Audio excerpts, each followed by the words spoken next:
Hello दोस्तों, welcome to my YouTube channel daily Shiksha. दोस्तों, हमने एक नई सीरीज शुरू करी जिसमें हम भारत के प्रमुख संवैधानिक पदों के बारे में डिस्कस कर रहे हैं और इसी कड़ी में आज हम देखेंगे राष्ट्रीय अनुसूचित जनजाति आयोग के बारे में। हमने इससे पहले लेक्चर में हमने राष्ट्रीय अनुसूचित जाति आयोग NCSC को डिटेल में डिस्कस करा था। अगर वो तुमने नहीं देखी वीडियो तो जाकर देख सकते हो, लिंक तुम्हें डिस्क्रिप्शन बॉक्स में मिल जाएगा। तो दोस्तों, अगर तुम्हें इसे और डिटेल में समझना तो उस लेक्चर को देखना जरूरी है, क्योंकि तुम्हें ये समझ में आएगा कि ये राष्ट्रीय अनुसूचित जनजाति आयोग बना कैसे था। यहाँ पर मैं एक ओवरव्यू तो दूंगा, लेकिन पूरा डिटेल में जानना तो वो तुम्हें वहां से मिल जाएगा। हालांकि इतना मैं यहाँ पर कवर करूंगा जितना एग्जाम में पूछा जाता, लेकिन मैं फिर से बोलूं कि अगर तुम्हें पूरा डिटेल में जानना है कि कहाँ से इसकी शुरुआत हुई थी तो तुम्हें वो लेक्चर देखना ही पड़ेगा। तो दोस्तों, ये अब इस लेक्चर की शुरुआत करते हैं। हम इस लेक्चर में जानेंगे कि जो NCST national commission for scheduled tribe है, ये इसकी स्थापना कब हुई थी, किस आर्टिकल में आता और इसका कार्य क्या है और इसके पहले अध्यक्ष कौन थे, इसके जो वर्तमान में अध्यक्ष कौन है, इन सब चीज़ों को आज हम डिटेल में कवर करने वाले हैं। अगर तुम चैनल पर नए हो तो चैनल को सब्सक्राइब कर लो। दोस्तों, सब्सक्राइब करने में कोई चार्ज नहीं लगता। तो राष्ट्रीय अनुसूचित जनजाति आयोग क्या बोलते हैं इसे? National commission for scheduled tribe. देखो स्पेस कम है, बोर्ड थोड़ा हमारा छोटा है तो कोई दिक्कत नहीं है, ST लिख दिया यानी कि शेड्यूल्ड ट्राइब लिख दिया। वैसे भी हम हिंदी भाषी लोग हैं, जनजाति आयोग समझते हैं, ऐसा कोई दिक्कत ही नहीं है। राष्ट्रीय अनुसूचित जनजाति आयोग अनुच्छेद किस अनुच्छेद में आता है? 338A। अब मैं तुम्हें इसका इतिहास बता दूं। मैंने तुम्हें बताया था उस दिन, जो इस पहली वाली वीडियो थी उसमें समझाया था NCSC वाली में कि 89 पहले जो सारा देखो, जब हमारा मूल संविधान बना था उसमें 338 में ये बोला गया था कि एक कमिश्नर होगा या एक व्यक्ति ऐसा नियुक्त करा जाएगा 338 के तहत जो SC और ST हमारे देश में जो राष्ट्रीय जाति, जो अनुसूचित जाति है और जो अनुसूचित जनजाति है, उनके लिए काम करेगा। लेकिन 89वें संविधान संशोधन के द्वारा इन्हें अलग कर दिया गया। अलग मतलब एक में तो बना दिया गया NCSC national commission for schedule caste, और एक आर्टिकल बना दिया गया NCST national commission for schedule tribe. यानी कि इस आर्टिकल को दो भागों में डिवाइड कर दिया गया। NCSC के लिए रखा गया 338 और NCST के लिए रखा गया 338A। तो भी ये थोड़ा सा इसमें डिफरेंस है कि पहले तो मूल संविधान में इसके बारे में जिक्र करा गया था, 338 में सब कुछ था, लेकिन 89वें संविधान संशोधन के द्वारा कब हुआ था 89 संविधान संशोधन? पता ना? नहीं पता यार, क्या पढ़ रहे हो फिर? देखो, अगर पता तो बहुत अच्छी बात है, नहीं पता तो 2003 में हुआ था। इंपोर्टेंट है, याद रखियो, 2003 में हुआ था। और इसके द्वारा इस 338 को दो भागों में बांट दिया गया, 338 और 338A। बस ये इंपोर्टेंट है, याद रखियो। अब तुम्हें ये तो अनुच्छेद तुम्हें पता चल गया। इसकी संरचना देख लो, कौन कौन होते हैं इसकी संरचना में, मतलब इसके अंदर कौन कौन होते हैं।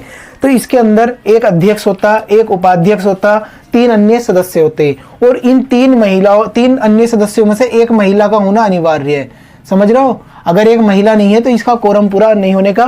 तो एक अध्यक्ष, एक उपाध्यक्ष और 3 अन्य सदस्य, 3 अन्यों में एक महिला का होना बहुत ज्यादा जरूरी है। कार्यकाल कौन कितना है इनका? 3 वर्ष का कार्यकाल है इनका। और इनका जो कार्यकाल है कौन निर्धारित करता है? राष्ट्रपति जी। इनकी नियुक्ति कौन करता है? राष्ट्रपति जी।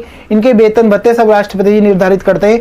और एक बात अभी समझा दूं कि हमारे देश में जो राष्ट्रपति हैं वो नाम मात्र के कार्यकारी अधिकारी हैं। समझ रहे हो? हमारे देश में सारे काम राष्ट्रपति बेशक करते हैं, लेकिन उनके बिहाफ में कौन करता? कार्यकाल कितना है इनका? 3 वर्ष। हमारे देश में जो ये NCST है, इनके अध्यक्ष की नियुक्ति कौन करता है? राष्ट्रपति। कार्यकाल 3 वर्ष हो गया। इनके वेतन भत्ते सब कुछ राष्ट्रपति निर्धारित करता। अभी मैं तुम्हें बता दूं, राष्ट्रपति जी तो नाम मात्र के हैं हमारे देश में। कार्यकारी जो पीछे से काम कर रहा है वो है कौन? केंद्र की सरकार। जो सरकार बोलती है वही राष्ट्रपति जी करते हैं। ऐसा समझ लो कि सरकार राष्ट्रपति जी के नाम पर काम करती।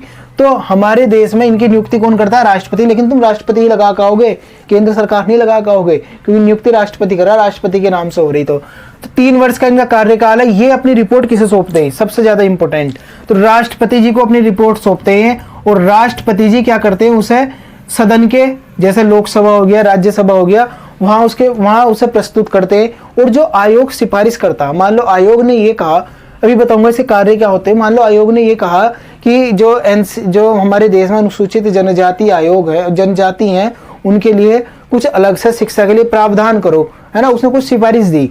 वो सिफारिश राष्ट्रपति जी कहाँ लेके गए? कहाँ पे? संसद के अंदर, संसद में से जो जो सिफारिश राष्ट्रीय अनुसूचित आयोग की मान ली गई, जो सिफारिश राष्ट्रीय अनुसूचित जाति आयोग की मान ली गई वो सब तो ठीक है, जो सिफारिश राष्ट्रीय अनुसूचित जनजाति आयोग की नहीं मानी गई वो क्या होंगी, उसका लिखित में जवाब देना होगा कि हाँ ये तुम्हारी सिफारिश नहीं मानी गई और क्यों नहीं मानी गई वो भी तुम्हें बताना पड़ेगा। तो एक बात मैं यहाँ पर बता दूं कि जो रिपोर्ट राष्ट्रपति को सौंपी, राष्ट्रपति संसद में लिख गए, संसद में इन्होंने लिखा कि ये भाई साहब ये NC/ST वाले ये चाह रहे हैं कि तुम ये काम करो और नहीं कर रहा है तो बताओ हमें क्यों नहीं कर रहा है, लिखित में जवाब दो उन्हें। तो ये सारा काम होता। कार्य क्या है इनका, अनुसूचित जनजाति के उत्थान के लिए कार्य। तुम समझ लो अनुसूचित जनजाति है तो उनके लिए काम करेगी, उनसे रिलेटेड आयोग है तो उनके लिए काम करेगा ये, और उनके लिए उनके उत्थान के लिए सिफारिश करना, उनका विकास करना, उन्नति करना। तुम ये तो समझते होंगे ना अनुसूचित जनजाति कौन सी होती, ये तुम्हें पता ही होगा। अनुसूचित जनजाति वे होती जो जंगलों में रहती, बहुत ज्यादा पिछड़े हुए लोग हैं, और तुम्हें पता उन्हें ये भी नहीं पता कि मोबाइल क्या है। उन्हें फालतू चंद्रयान अभी लॉन्च कर दिया भारत ने, उन्हें मतलब ही नहीं कि चंद्रयान क्या है, उन्हें अपने रस्म रीति रिवाज फॉलो करते हैं, उन्हें फालतू से मतलब नहीं। लेकिन हमारे देश के अंदर रह रहे हैं, हमारी टेरिटरी के अंदर रह रहे हैं, तो हमारा ये दायित्व है, हमारी सरकार का ये दायित्व है, हर एक भारतीय का ये दायित्व है कि वो उनकी रक्षा करे, उनके लिए अच्छे अच्छे प्रयास करे ताकि वो समाज की मुख्य धारा के अंतर्गत आ सके। तो इस वजह से अलग से हमने एक आयोग बना दिया था इनके लिए, अनुसूचित जनजाति आयोग, जो उनके उत्थान के लिए काम कर रहा है बहुत बेहतरीन ढंग से। और ये हर साल अपनी रिपोर्ट जो काम करता है उसकी रिपोर्ट किसे सौंपता है, राष्ट्रपति जी को सौंपता। तो ये सिफारिश, विकास और उन्नति के लिए काम करना हो गया। अध्यक्ष कौन है करंट में, अरुण हल्दर। इनसे प्रश्न पूछे जाते हैं कि इसके अध्यक्ष कौन है 2023 में, तो अरुण हल्दर साहब इसके अध्यक्ष है। एक प्रश्न और पूछा जाता है, मैंने यहाँ पे लिखा नहीं, मैं बता दूं अभी, 19 फरवरी 2004 को ये आयोग बनाया गया था। भले ही जो संविधान में संशोधन हुआ था 2003 में हुआ था, लेकिन जो आयोग बनाया गया था 19 फरवरी 2004 को बनाया गया था। और national commission for schedule caste वाला भी 2004 में बनाया था, 19 फरवरी 2004 को। अब एक चीज और समझ लो, चलो ये आयोग है, ये अनुसूचित जाति के लिए काम करता, कोई दिक्कत नहीं है ना। चलो ये बताओ इस आयोग के पास शक्ति क्या है। जब ये आयोग इनके लिए काम कर रहा है तो इसके पास कुछ ना कुछ तो पावर होनी चाहिए। तो इसके पास पावर क्या है, इसके पास सिविल पावर, दीवानी शक्ति से दी गई है। ये किसी भी व्यक्ति को अपने पास समक्ष होने के लिए नोटिस जारी कर सकता, उससे कागजात मंगवा सकता। कोई अगर अनुसूचित जाति से मामला रिलेटेड वहां सुप्रीम कोर्ट में चल रहा तो उससे संबंधित कागजात अपने पास मंगा सकता। सिविल न्यायालय की शक्ति इसके पास होती। अब मैं तुम्हें एक बहुत ही इंपॉर्टेंट आर्टिकल यहाँ पर बताने वाला हूँ, इसे मार्क कर लियो क्योंकि ये कई बार एग्जाम में पूछा जा चुका, और इससे रिलेटेड जो प्रावधान है वो भी तुम ध्यान से समझ लियो, क्योंकि अब तुम्हारे जो आर्टिकल है ये तुम्हारा चक्षु खोल देगा, क्योंकि शायद तुमने इससे पहले ना पढ़ा हो, और पढ़ा भी हो तो ध्यान से ना पढ़ा हो, लेकिन मैं तुम्हें इसे डिटेल में समझा दूंगा। तो आर्टिकल 342(1) ये आर्टिकल है। अब ये आर्टिकल कहोगे क्या है ये आर्टिकल, तो तुमने अगर जिसने पढ़ा उसे तो कोई दिक्कत ही नहीं, लेकिन जिसने नहीं पढ़ा उन्हें समझा दूं मैं। मान लो किसी भी तुमसे ये प्रश्न पूछा जा सकता है एग्जाम में कि किसी जाति को या जनजाति को अगर अनुसूचित जनजाति का दर्जा देना तो वो किस आर्टिकल के तहत दिया जाता, तो ये इंपॉर्टेंट है। तो राष्ट्रपति जी आर्टिकल 342 सब क्लॉज 1 का प्रयोग करके किसी भी जनजाति को या समुदाय को, जनजाति समुदाय को अनुसूचित जाति का दर्जा देते। कौन देते?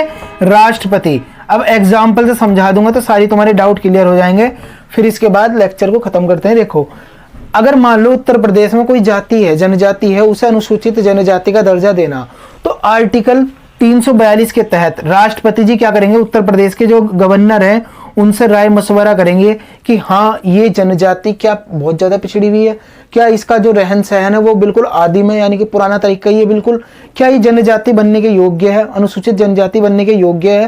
तो इन सब चीजों को राज्यपाल से डिस्कस करेंगे, और डिस्कस करने के बाद उस जनजाति को क्या दे देंगे, अनुसूचित जनजाति का दर्जा दे देंगे, शेड्यूल कास्ट, शेड्यूल ट्राइब का दर्जा दे देंगे। याद रखिए, शेड्यूल ट्राइब का दर्जा दे देंगे। तो ये एग्जाम में कई बार पूछा जा चुका। किस है, क्योंकि अभी तुम्हें पता मणिपुर में ये बहुत ज्यादा न्यूज में था, क्योंकि जो मणिपुर हिंसा हुई थी वो इसी वजह से तो हुई थी कि वे चाह रहे थे कि हमें भी अनुसूचित जनजाति का दर्जा मिला। यहाँ समझने वाली बात है कि यहाँ पे कौन देता है, राष्ट्रपति देता है। किस आर्टिकल के तहत, 342 के तहत। किससे परामर्श करके, उस राज्य के राज्यपाल से परामर्श करके। तो आई होप तुम्हें सारी चीजें क्लियर हो गई होंगी। इससे रिलेटेड अगर तुम्हारे मन में कोई भी अगर डाउट है तो कमेंट बॉक्स ओपन है, कमेंट करके मालूम कर सकते हो। और दोस्तों लेक्चर पसंद आया तो शेयर करो ताकि ये जानकारी ज़्यादा से ज़्यादा छात्रों तक पहुंच सके, उन्हें भी इसका फायदा हो। तो दोस्तों मिलते हैं फिर नेक्स्ट लेक्चर में, तब तक के लिए थैंक्स अ लॉट, जय हिंद।